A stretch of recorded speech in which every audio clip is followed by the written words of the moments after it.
5 വർഷം തൊട്ട് 20 വർഷം വരെയായ അഡീനിയം ഈ കൂടത്തിലുണ്ട്. മഴക്കാലമാകുമ്പോൾ അഡീനിയം നമ്മൾ ഷെയ്ഡിലേക്ക് മാറ്റി വയ്ക്കണം. മാറ്റി വെച്ചാൽ മഴക്കാലത്തും ഇതിൽ നിറച്ചും പൂക്കളുണ്ടാവും. അല്ലെങ്കിൽ പൂക്കൾ കുറവായിരിക്കും. ചിലപ്പോൾ കോഡെക്സ് ചീഞ്ഞു പോകാനും സാധ്യതയുണ്ട്. മണ്ണിൻ്റെ അടിയിൽ നിന്ന് 2 വർഷം കൂടുമ്പോൾ ഇത് ഉയർത്തി വയ്ക്കണം.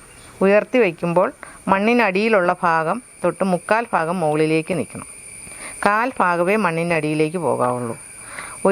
മണ്ണിന് മുകളിൽ നിൽക്കുന്ന ഭാഗം നല്ല ഭംഗിയായിട്ട്, നല്ല കോഡെക്സ്, നല്ല വൃത്തിയായിട്ട്, നല്ല ഷേപ്പിൽ നമുക്ക് കിട്ടും. അങ്ങനെ കിട്ടിയ അഡീനിയമാണ് ഇപ്പോഴെൻ്റെ കയ്യിലുള്ളത്. 20 വർഷമായ അഡീനിയം, 5 വർഷം, 5 വർഷം, 12 വർഷം, 6 വർഷം. അഡീനിയത്തിന് ചേർക്കേണ്ട വളം മുട്ടത്തോട്, എല്ലുപൊടി, വേപ്പിൻ പിണ്ണാക്ക്, ഇത് 3ഉം മിക്സ് ചെയ്ത് സൈഡിലൂടെ മാത്രമേ ഇട്ട് കൊടുക്കാവുള്ളൂ. സൈഡിലെ മണ്ണ് അല്പം ഇളക്കണം. എന്നിട്ട് അതിലേക്ക് ആ മിക്സ് ഇട്ട് കൊടുത്ത് ഒന്നും കൂടി ഇളക്കുക. എന്നിട്ട് നന്നായിട്ട് വെള്ളം ഒഴിച്ച് കൊടുക്കണം. പിന്നെ 2 ദിവസം കഴിഞ്ഞിട്ട് പിന്നീട് വെള്ളം ഒഴിക്കാവുള്ളൂ. ഇതെല്ലാം വേനൽക്കാലത്താണ് ഈ പ്രോസസ്സ് ചെയ്യുന്നത് നന്നായിരിക്കുക.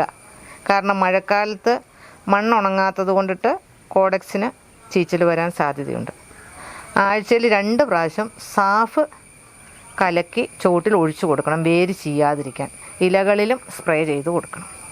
ഇത് മുഞ്ഞ പോണക്കത്തെ കീടബാധയുണ്ടാകും. അപ്പോൾ ഫംഗിസൈഡ് അടിച്ചു കൊടുക്കണം. ഞാൻ അടിക്കുന്ന ഫംഗിസൈഡ് ടാറ്റാമിഡ അടിക്കുന്നുണ്ട്. നഗാത്രയും ഇടയ്ക്ക് അടിച്ചു കൊടുക്കാറുണ്ട്. ഇത്രയും ചെയ്താൽ എല്ലാ സമയത്തും 12 മാസവും അഡീനിയത്തിൽ ഫ്ലവർ ഉണ്ടാവും, കുറവ് വരില്ല.